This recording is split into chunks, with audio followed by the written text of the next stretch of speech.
Hello. Hope everybody's enjoying Everfest spoiler season. Today we'll be going over the day 2 spoilers. There's 12 cards in here, and since it's multiple classes this time and not just generics, I won't be going in order of what I think is least to best. I will be going in class order, so hope you guys enjoy. First up, we have Skull Crushers. This is a Brute Majestic equipment in the arm slot. Whenever you roll a 5 or 6 on a die, your Brute attacks gain +1 this turn. Whenever you roll a 1 on a die, destroy Skull Crushers. And it does have 1 block and Battle Worn. I'm really liking the added upside this adds to those big turns where you go off with Blood Rush Bellow. Or just really any turn where you're going to have, say, 2 or 3 action points. The curve of this card could be very high. You could see this add maybe 4 to 6 attack in a game plus the 1 block, giving it like a value of 7. The added risk, of course, is here for the trade-off. So this is a very interesting card. I'll have to do a little bit of math behind it. I think that Gamblers may still be better, but this is a great card to look into, and I really like the high upside of it. Next, we have High Roller, Brute Action in the rare slot as Intimidate, and if you have rolled a 4, 5, or 6 on a die this turn, instead Intimidate twice. The yellow would be 5 and 6, and the blue is going to be only if you roll a 6. And I just want to take a second to talk about how much I love this art. It's like a brute just comes into a high-end casino and just starts going crazy, like having the time of his life. Really love the theme of this art. It's just absolutely hilarious. But I do think that the yellow and the blue will make their way into brute decks. The red probably not so much, but this is a very good card. The ability to intimidate twice is definitely strong. Lordy, Pulverize, my goodness. Guardian attack action, swinging for 14, costing 10. We got the new mechanic Heave, this being Heave 3. I would assume this may be there may be different numerical values for Heave going forward.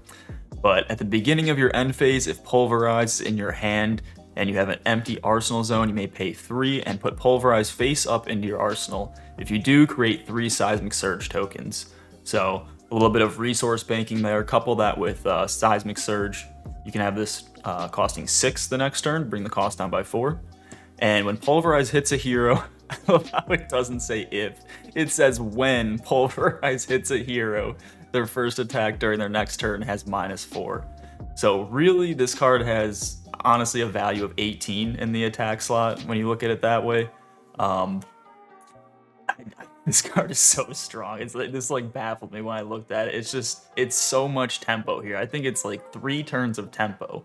Like, you block with 2 cards, so like you heave this, put it in arsenal, you set up. I don't think you play Pulverize itself the next turn, actually. I think that you block with 2 cards and pitch a card and play an attack that you've drawn, say like a Crippling Crush maybe, and get some cards out of their hand so their next turn they're not going to be swinging back for a lot. And then you dump a bunch of, maybe dump 3 blues plus your Seismic Surge to play Pulverize. And then they have the -4 bonus, which leads you into just another, it's essentially another full hand most likely the next turn. So, oh my god, and the flexibility too. You don't have to heave it. If you just draw, if you just draw into a really good hand, you could just play this outright. This card is it's so good. I can't wait to mess around with this card. Moving on to Ninja, we have Spring Tidings, Ninja attack action in the Majestic slot. This is a Benji specialization, yellow, cost 0. When Spring Tidings hits, draw a card for each other attack action card with 2 or less base you control on the combat chain. So again, I think the theme is just very high upside on a lot of these cards, especially the Majestics. So I've never played Benji before, so I can't really speak on this one as much, but it sounds very fun, and I'm actually interested in building a Benji deck now with a bunch of 2 or less bases, and see what that can do. But yeah, very interesting card. Looks like we're going to be getting specializations for the crew Young Heroes going forward. And now we have a Majestic head equipment for the Warrior Helm of Sharp Eye. Attack reaction costing 1. Destroy Helm of Sharp Eye, banish the top card of your deck. You may play it this combat chain. Activate this ability only if you control a weapon with attack greater than twice its base. So if you have a 3 base on the Dawn Blade, it needs to be up to 7 in order to use it. So this immediately strikes me as a Bolton card, primarily a Raiden Bolton card.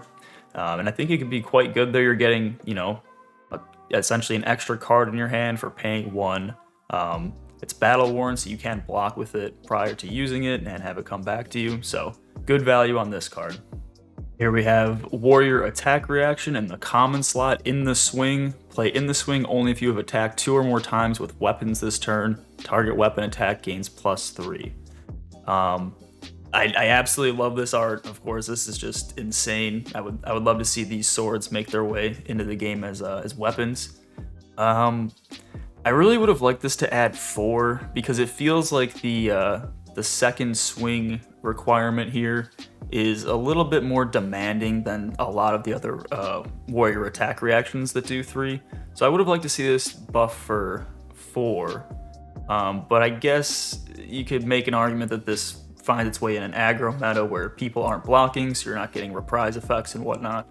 So yeah, pretty solid card and just amazing art.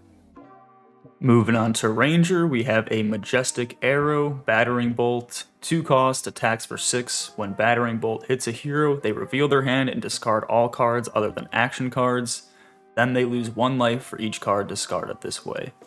So on the low end, it's a 6 for 2, which is a good place to be on the low end, and it has a very high ceiling, much like the other cards, where if you can scrape 1 or 2 cards from your opponent's hand and they lose life, very strong.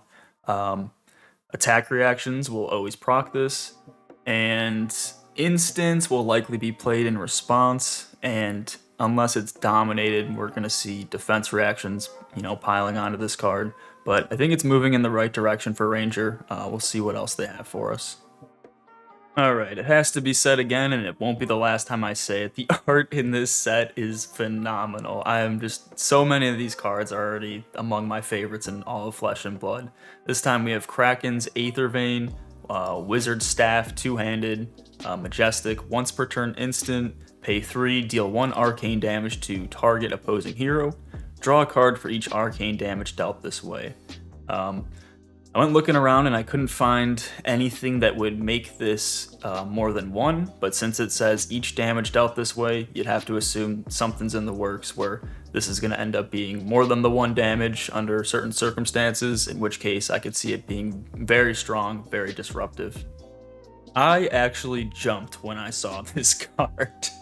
Fractal Replication, 0 cost, and we have something new here, the star under the attack and defense value. When you play or defend with Fractal Replication, it gains the abilities and effects of all illusionist attack action cards on the combat chain. So, starting off, let's just get it out of the way. If they pop something with Phantasm, that will close the chain. If you use Footsteps, that will close the chain, and then of course playing non-attack actions.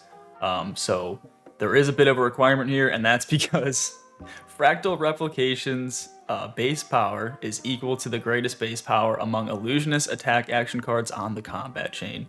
Its defense value is also equal to the highest base of the illusionist attack action cards on the combat chain. So just so much potential in here with it, especially costing 0. I mean, there's so much you can do with this. There's almost limitless possibilities, especially if we pop over to Phantasmify, particularly the yellow, costing 1. This is the one that gives a +4 buff and Phantasm, and it can make other card types illusionists, so generic cards. Think E-Strike, Command and Conquer, stuff like that, Snatch. And then like Phantasmaclasm, instead of this costing 3 and now it would cost 0, with Fractal Replication you would get everything Phantasmaclasm has, but for free. And then in the more fringe scenario, Herald of Erudition. So the problem with this is if Herald of Erudition hits, it gets put into your soul, and I guess that does break the chain, so you wouldn't be able to fractal it if Erudition is successful. But if Erudition is successful, you're already in a really good place. So you could just, arsenal up that Fractal and then wait for another turn. Or, let's say, since Herald of Erudition has Dominate, they put down a 3 block and then they block with, say, like Skull Cap or something like that. So they're blocking all 5. The chain doesn't break then, right? Erudition doesn't proc, it doesn't go to Soul. And then you pop down Fractal, and now you're going to be getting through on that one, drawing 2 more cards, and on with your turn. There's just, like I said, so much potential here. Amazing art. This being the Rudy Met that he showed. I really do wish this was a hero. Hopefully in the future we see that, but I just, I think I want to play Illusionist after seeing this card.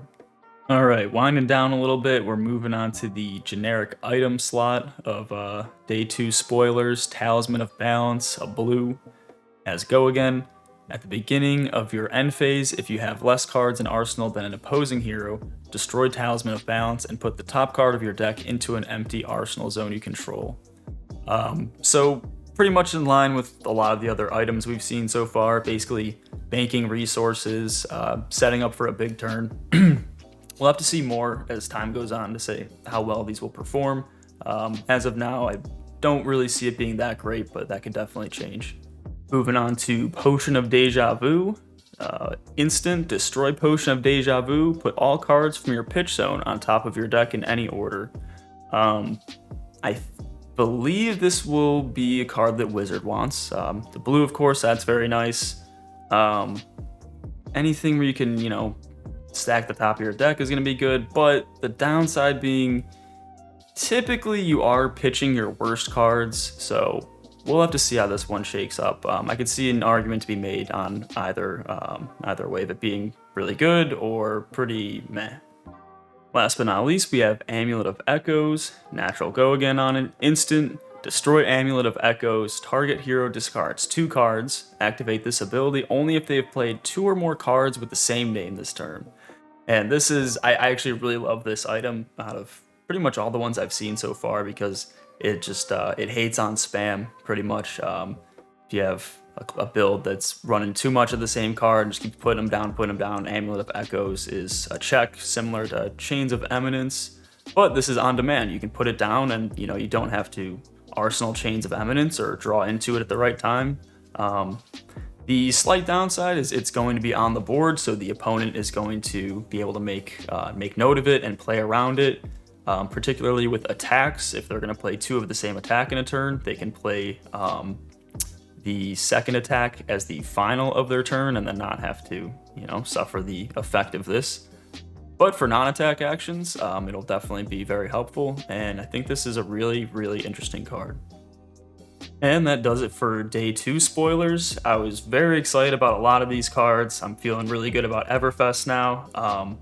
Definitely the first day built into the second day, and things have been heating up as time goes on. I forgot to mention to, of course, check out this the spoiler page on the Flesh and Blood website to see where content creators are spoiling the cards and, and go give them some views and some subs and all that. So, Day 3, I will be starting pretty soon here, and I hope you guys have a good day.